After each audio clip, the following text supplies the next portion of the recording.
Hello दोस्तों, आज के इस लेक्चर में हम लोग डिस्कस करेंगे कि वीएफडी में हम लोग एक्सेलरेशन और डी एक्सेलरेशन के पैरामीटर कैसे सेट करते हैं।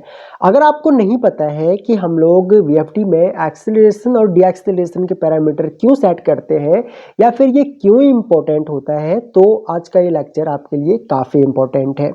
अब देखिए होता क्या है, मान के चलिए ये हम लोगों की एक 3 फेज की इंडक्शन मोटर है और इस इंडक्शन मोटर का जो मैक्सिमम आरपीएम है, मान के चलो वो है 1400 आरपीएम। मान के चलो 1400 आरपीएम इसका मैक्सिमम स्पीड है। अगर हम लोग इसको फुल लोड करंट पे अगर चलाएंगे तो ये मतलब, या फिर आप ये कह सकते हो, अगर हम लोग इसको 50 हर्ट्ज फ्रीक्वेंसी और जो भी इसका रेटेड वोल्टेज है अगर हम लोग वो इसको देते हैं तो ये 1400 आरपीएम पे ये चलेगी। तो एक्सीलरेशन टाइम वो टाइम होता है जब मोटर जीरो स्पीड, अभी ये जीरो स्पीड पे है, जीरो स्पीड से लेकर के और जैसे इसको पावर दी जाएगी तो ये अपने मैक्सिमम स्पीड तक पहुंचने में जितना टाइम लगाएगी उसको हम लोग बोलते हैं ये मोटर का एक्सीलरेशन टाइम है। बहुत सारे ऐसे एप्लीकेशंस होते हैं जहां पे हमें ये चाहिए होता है कि मोटर का जो एक्सीलरेशन टाइम है या फिर मोटर जीरो स्पीड से लेकर के या जीरो आरपीएम से अपने मैक्सिमम आरपीएम पहुंचने तक वो 3 सेकंड का डिले लगना चाहिए या 5 सेकंड का डिले होना चाहिए, तो वो हम लोग अपनी वीएफडी में टाइम जो है वो सेट कर सकते हैं। ठीक है।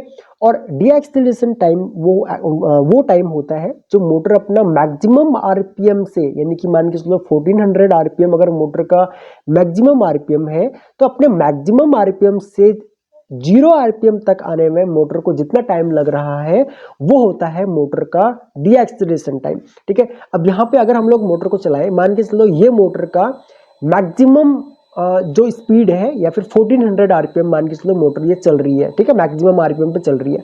अब अगर मैं पुश बटन को यहाँ पे छोड़ देता हूँ तो मोटर अपने जीरो आरपीएम में आने में, ठीक है, यहाँ पे देखिए आप लोग, अब ये देखो ये जीरो आरपीएम है मोटर का, तो मोटर अपने जीरो आरपीएम तक पहुंचने में जितना टाइम ले रही है वो मोटर का डी एक्सेलरेशन टाइम हो गया। सेम मैंने पुश बटन को प्रेस किया, प्रेस करने के बाद मोटर अपने जीरो आरपीएम से मैक्सिमम आरपीएम तक पहुंचने में, यानी कि 1400 आरपीएम तक पहुंचने में जितना टाइम ले रही है वो मोटर का एक्सेलरेशन टाइम हो गया। ठीक है। तो हम लोग देखते हैं कि वीएफडी में हम लोग इसके आरपीएम किस तरीके से सेट करते हैं। उससे पहले मैं एक बार आप लोगों को वीएफडी में दिखा देता हूं। ठीक है।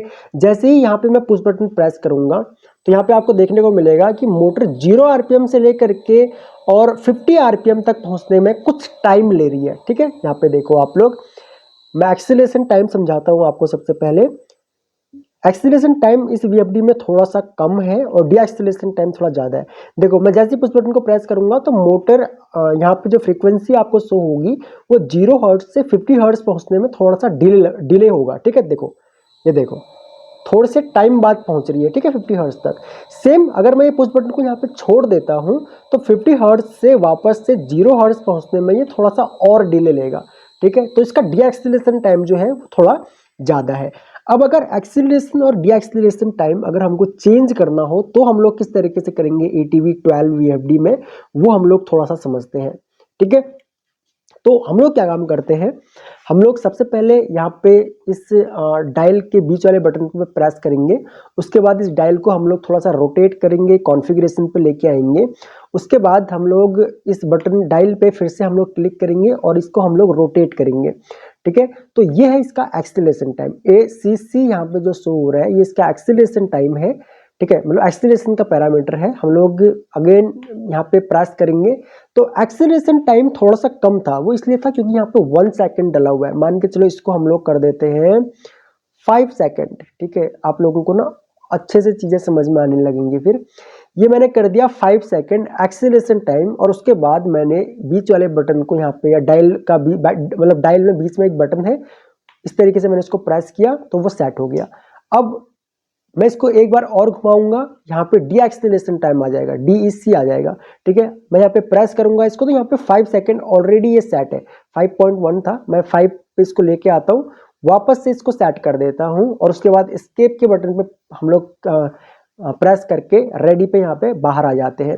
ठीक है, अब आप लोग देखोगे मैं जैसे ही पुश बटन को प्रेस करके रखूंगा, यहाँ पे देखना आप लोग, जैसे ही मैं इस पुश बटन को यहाँ पे प्रेस करके रखूंगा तो आपको देखने को मिलेगा कि जो VFD है, VFD की फ्रीक्वेंसी 0 to 50 हर्ट्ज पहुंचने में पहले के मुकाबले थोड़ा सा ज़्यादा टाइम लेगी।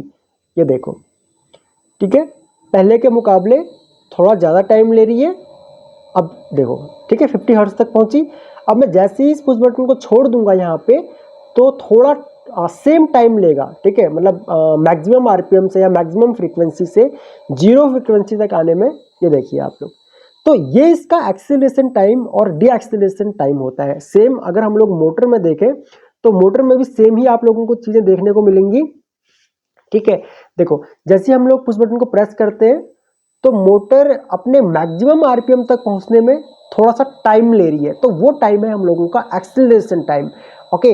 और जैसे ही हम लोग इस पुश बटन को छोड़ देते हैं तो मोटर जीरो आरपीएम तक पहुंचने में थोड़ा सा टाइम ले रही है, वो है मोटर का डी एक्सीलरेशन टाइम, ठीक है। अब अगर मैं एक्सीलरेशन टाइम और डी एक्सीलरेशन टाइम इन दोनों ही टाइम्स को अगर मैं जीरो कर दूं तो उस केस में क्या होगा, तो आपको देखने को मिलेगा मोटर का जो ब्रेक जो है मोटर में वो बहुत जल्दी ब्रेक लगेंगे और मोटर अपने मैक्सिमम आरपीएम से जीरो आरपीएम में मतलब कुछ ही सेकंड में आ जाएगी या कुछ मिली सेकंड में आ जाएगी, ओके, 1 सेकंड का भी टाइम नहीं लगेगा।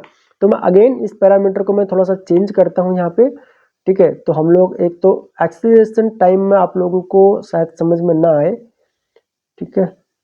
देखो एक्सीलरेशन टाइम, चलो इसको भी हम लोग एक्सीलरेशन टाइम को भी थोड़ा सा कम कर देते हैं, ठीक है। एक्सीलरेशन टाइम को मैं 1 सेकंड कर देता हूँ, ओके। और डी एक्सीलरेशन टाइम जो है इसको हम लोग कम करते हैं, ठीक है। मोटर हमारी इंस्टेंट रुकनी चाहिए, ओके। ये हो गया, एस्केप के बटन पर प्रेस करेंगे, ठीक है, होम पे आ जाएंगे, ठीक है। अब आप लोग मोटर को देखो, या फिर पहले हम लोग यहीं पे देखते हैं, ये देखो मोटर एकदम से या फ्रीक्वेंसी 0 से 50 हर्ट्ज एकदम से पहुंच गई। अगर मैं पुश बटन को छोड़ दूं तो ये देखो, ठीक है, वापस से जीरो आने में कितना टाइम लगा। अब यहाँ पे मोटर को आप लोग देखो, मोटर को देख के ज़्यादा आपको अच्छे से समझ में आएगा। मैंने पुश बटन प्रेस किया, मोटर देखो हमारे मोटर 0 से 50 हर्ट्ज पहुंचने में उसने 1 सेकंड का टाइम लिया, लेकिन मैं जैसे ही इस पुश बटन को छोड़ता हूं तो ये देखो मोटर एकदम से रुक गई हमारी। और अभी एकदम से क्यों रुकी, क्योंकि हम लोगों ने मोटर का डी एक्सीलरेशन टाइम जो है वो बिल्कुल जीरो कर दिया था, ठीक है। यहाँ पे देखो, अगर हम लोग रिवर्स में चलाएं मोटर को और ये देखो, ठीक है, तो ये होता है मोटर का डी एक्सीलरेशन टाइम, ओके। यहाँ पे देखिए, ठीक है। तो आई होप कि समझ में आया होगा आप लोगों को कि मोटर में एक्सीलरेशन टाइम और डी एक्सीलरेशन टाइम क्या होता है। फिर भी अगर आप लोगों का इस टॉपिक से रिलेटेड कोई भी डाउट हो तो आप लोग अपने डाउट मुझसे पूछ सकते हो। सो इस वीडियो लेक्चर में इतना ही। थैंक्स फॉर वॉचिंग, मिलते हैं अपने नेक्स्ट वीडियो लेक्चर में।